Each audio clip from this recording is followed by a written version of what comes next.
What's going on, everybody, and welcome back to Comic Breakdown. In today's video, we are jumping into Ultimate Invasion issue number 3. And in this issue, we are picking up exactly where the last one left off, with the death of Obadiah. But there is so much more than that. Howard Stark is finally understanding who the Maker is, starting to understand how all of this is working, and because of that, we are going to see the rise of the Ultimate Iron Man. But there's another individual in this comic, one that has been waiting, biding its time, waiting for the opportunity to take out the Maker. Sitting there in the far future is the Anti-Maker. So make sure you guys have subscribed to the channel, make sure that you like this video, and with that being said, let's dive into this breakdown. Alright gang, so as we dive into this issue, we are picking up at the headstone of Obadiah. Tony and Howard Stark sitting and having a conversation. After everything Howard Stark had seen in Latveria, he's not sure how he wants to proceed. Part of him is thinking of packing up all of his bags, everything he owns, and quitting it all. But they both know that that's not something that is gonna happen. This is when Tony goes on and he asks his father what happened. This is what takes us to Latveria 2 days ago, directly after the attack. And inside the room, everybody that is anybody is here. From Emmanuel da Costa all the way to the Sun Emperor himself. But the most interesting conversation is that with the Hulk,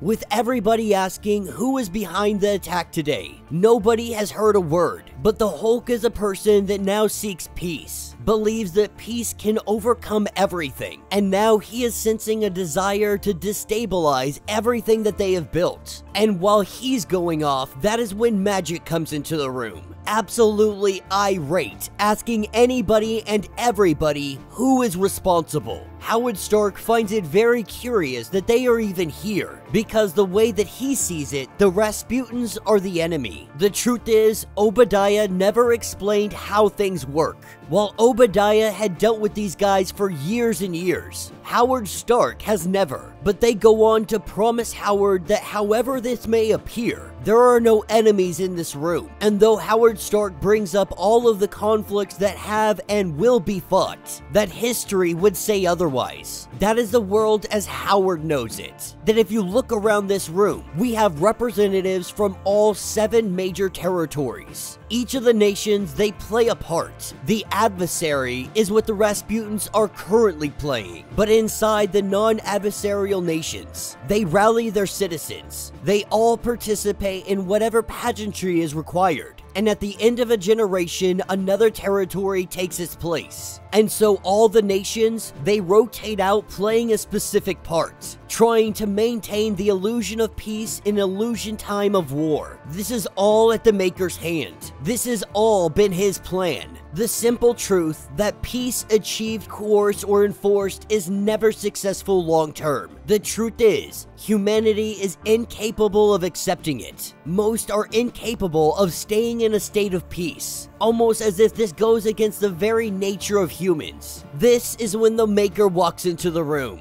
letting it be known that focusing on the shortcomings of mankind's nature, it makes it much easier in this room to gloss over to other major reasons that they do this. The little people hate them, and the giants in this room who rule the land. And he lets Howard Stark know that no matter what, no matter how you flip it, no matter how you turn it, you are one of us. But Howard asking if this is all a well choreographed dance, if this is all to just keep the people happy and keep them in line, then what is the real work? That's what takes us back to present day. Howard and Tony getting onto their helicopter, and Tony is asking his father what he's gonna do. Now, right now, there's too many variables to make a definitive answer. The scale of it, the appetite of those people, the inhumanity masquerading as cold logic. And Tony thinks that he should fight them, because there is right and wrong. And this is wrong. But he tells Tony that it's worse than that. That Tony is mistaking right and wrong for good and evil. But Tony still holds his stance that his father should fight them and he should win. But Howard is still very much processing everything that he has learned. He may have some ideas, but it's gonna take him a couple weeks to really figure out where he's starting. And while Tony definitely offers up his help, He tells Tony that the point of this exercise, the reason why he would even fight and win, is so that Tony could outlive all of them. But he promises his son that if he does need his help, he will call him. This is what picks us up in the city a day ago. The Maker walking Howard through, showing him the innards of the whole city. The Maker continuing on talking about how Howard is going to build the Immortus engine, and he is going to be doing this with the help of Reed Richards. This is where we see an appearance of Reed Richards having a metal mask on his face, now enslaved to work for the Maker. And so while Howard gets introduced to his new lab assistant, we are taken to the far future. All of our heroes, they are cheering. They are shouting, because right now, they are cheering on their champion. All of them have been wondering, is it time? And the Anti-Maker is here to let them know that it is. Kang the Conqueror, codenamed the Anti-Maker. He is about to wage his war on the Maker. And that will be the end of this issue. So let me know what you guys think down in the comments. With only one more issue left, it is very sad to see that this miniseries is coming to an end, but we can assume that it's going to continue on afterwards, with Jonathan Hickman and Brian Hitch bringing back the Ultimates, starting over in a new universe, trying to rebuild it, trying to build the perfect universe for the Maker. Obviously, we are seeing that this is coming apart at the edges, that it's not as perfect as he may have hoped it to be. Add in the fact that he is having memory issues.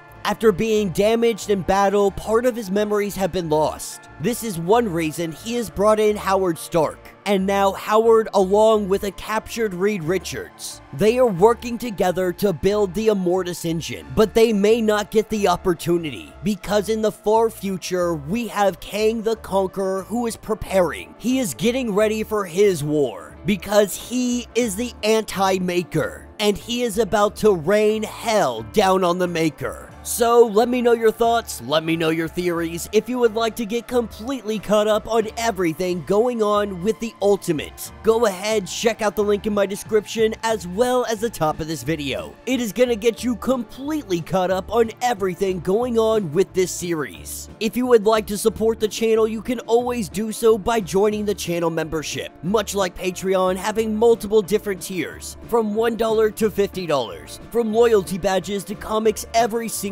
month. Not only are you helping out the channel tremendously, but you are getting tons of perks in the process. Now, if you're unable to do this, do me a favor, subscribe to the channel, like this video, hit that notification bell, and with that being said, until the next breakdown.